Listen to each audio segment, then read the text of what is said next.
Pour nos professions libérales, on va avoir deux choses à financer au moment de l'installation.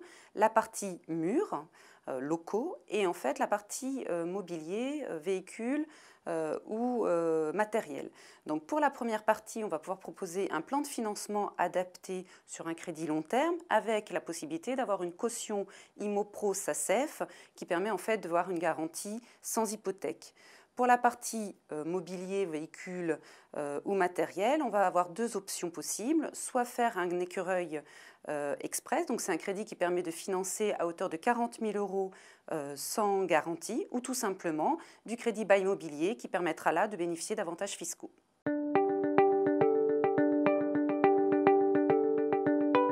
Pour notre profession libérale, quand elle va s'installer, il va y avoir toute une problématique de gestion de sa trésorerie, donc soit des décalages de trésorerie, dans ce cas-là, on pourra lui proposer une autorisation de découvert, soit des excédents de trésorerie, et donc là, on va lui proposer un compte excédent pro pour rémunérer en fait ces excédents de trésorerie. Pour faciliter la gestion de ces flux monétiques au quotidien, on pourra lui proposer un terminal de paiement électronique adapté à sa situation. Donc on aura des contrats qui comprendront le matériel et la tarification et la mise en marche et l'installation, mais également pour les professionnels de santé, on aura des solutions dédiées pour lire la carte vitale. On va également lui proposer des contrats de prévoyance pour garantir son activité en cas de cessation d'activité, donc ça va être une PAP ou une complémentaire santé pour tous ces frais médicaux éventuellement qui seraient liés à un arrêt maladie.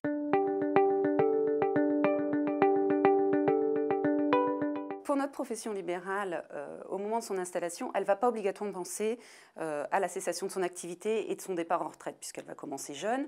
Donc l'idée, c'est de l'inciter à constituer un capital de prévoyance, donc soit sur un contrat Madelin, qui va permettre de bénéficier d'avantages fiscaux, soit sur un contrat épargne salariale profession libérale, également pour se constituer un capital de sécurité qu'il pourra utiliser au moment de sa retraite, soit en système de rente, soit en récupérant le capital.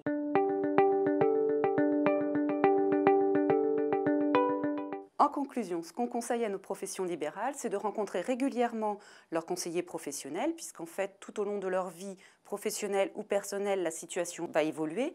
Et donc, il va falloir adapter au cours de son activité les propositions qu'on lui aura faites. Et dans le cas où on arriverait à une problématique plus patrimoniale, à ce moment-là, on leur proposera de rencontrer nos experts. Donc, nous avons des chargés d'affaires gestion privée qui pourront être à leur disposition également pour un plan plus large de leur approche globale patrimoniale.